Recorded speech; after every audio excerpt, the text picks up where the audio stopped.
السلام علیکم ورحمۃ اللہ وبرکاتہ۔ ناظرین، استقبال ہے آپ کا ہمارے چینل الہند اسلامک ٹیوب پر۔ جمعیت علماء ہند کے قومی صدر و امیر الہند حضرت مولانا سید ارشد مدنی صاحب دامت برکاتہم کی ایک عرصہ دراز سے یہ خواہش ہے کہ دونوں جمعیتیں جو الگ الگ بٹی ہوئی ہیں ان دونوں جمعیتوں کا اتحاد ہو جائے۔ اسی کو لے کر حال ہی میں یعنی کل جو منعقد ہوئی تھی ممبئی میں جو جمعیت کا منتظمہ کا اجلاس منعقد ہوا اور آزاد میدان ممبئی میں ایک بہت بڑی عمومی کانفرنس ہوئی، اس میں بھی مولانا ارشد مدنی صاحب نے خطاب کیا، لیکن جمعیت کی جو منتظمہ کا اجلاس تھا اس میں خطاب کرتے ہوئے مولانا ارشد مدنی صاحب کا ایک چھوٹا سا مختصر کلپ سوشل میڈیا پر وائرل ہے، جس میں حضرت مولانا ارشد مدنی صاحب دامت برکاتہم دونوں جمعیتوں کے اتحاد پر بیان دے رہے ہیں۔ ہم اپنی زبان سے کیا آپ حضرات کی خدمت میں رکھیں، آپ حضرت والا کی خود زبانی اس ویڈیو کو سماعت فرمائیں گے۔ ویڈیو کو ابھی لائک کر دیں اور دیکھنے کے بعد شیئر کریں۔ ناظرین، حضرت مولانا ارشد مدنی صاحب دامت برکاتہم کا ویڈیو سننے سے پہلے ہمارے مختصر سا ایڈ آپ حضرات ملاحظہ فرما لیں، چینل کو سبسکرائب کر دیں۔ جزاکم اللہ۔ السلام علیکم ورحمۃ اللہ وبرکاتہ۔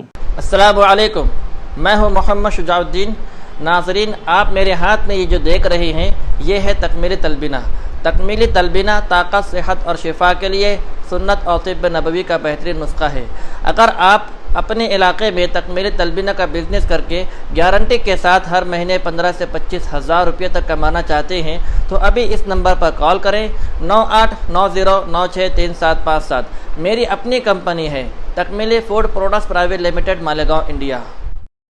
کہ آپ کے ورکنگ کمیٹی مجلس منتظمہ کا دیوبند میں بڑا جلسہ ہوا، بڑا پنڈال انہوں نے بنایا، ہال، مجھے بھی بلایا، میرے گھر کے بالکل برابر میں تھا، کہا کہ آؤ تم۔ میں نے کہا بہت اچھا، مجھ سے کہہ لے کہ بولو۔ میں بولا اور میں نے یہ کہا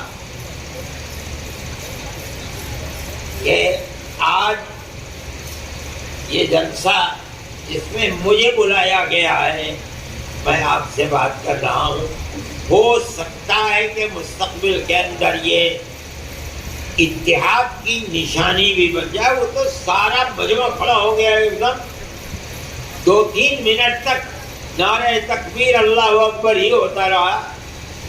تو میں نے مولانا محمود صاحب سے کہا کہ میری اس تجویز کو آپ کے 100% لوگوں نے کس طرح اس کا استقبال کیا تھا، اس کا مطلب یہ ہے کہ آپ کی جمعیت کے تمام ارکان جو چال الگ ہوں گے سب یہ چاہتے ہیں کہ اتحاد ہو جائے، اتنے متحد ہونا چاہیے۔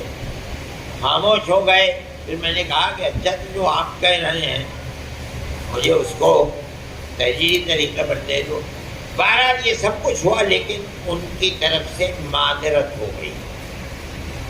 میں یہ بات کہہ رہا ہوں کہ آپ یہ نہ سمجھیں کہ ہماری طرف سے اس میں کوئی کوتاہی ہے۔ ہم تو آخری عمر ہے ہماری، 82 سال ہماری عمر ہو گئی، خدا جانے کس دن چاہیے اجل کو لبیک کہہ دیں۔ سمجھ میں نہیں آتا، بیٹھتے ہیں تو اٹھا نہیں جاتا، اٹھتے ہیں تو بیٹھنے میں پریشانی ہوتی ہے، چلنا پھرنا سب مصیبت بن گیا ہے۔ ہم یہ چاہتے ہیں دل و جان سے کہ مستقبل کے اندر ایسی راہ ہو کہ جس میں اتحاد کی صورت آ جائے۔ ان کے سامنے کیا مشکلات ہیں، ہمیں یہ حق نہیں ہے کہ ہم مشکلات کے سلسلے میں ان سے پوچھیں، لیکن بہرحال بات یہ ہے کہ میرا دامن پاک ہے بالکل۔ میں یہ بھی کہتا ہوں، میں نے یہ بات پرسوں کہی ہے کہ بھئی اگر یہ رکاوٹ ہے کہ آپ مجھے یہ کہیں کہ ہم صدر بنیں، میرے بخدا کہتا ہوں تیار ہوں۔ آپ بنیے، جماعت کو ایک کر لیجئے، آپ مجھے نائب صدر بناتے ہیں، میں نائب صدر بن جاؤں گا۔ آپ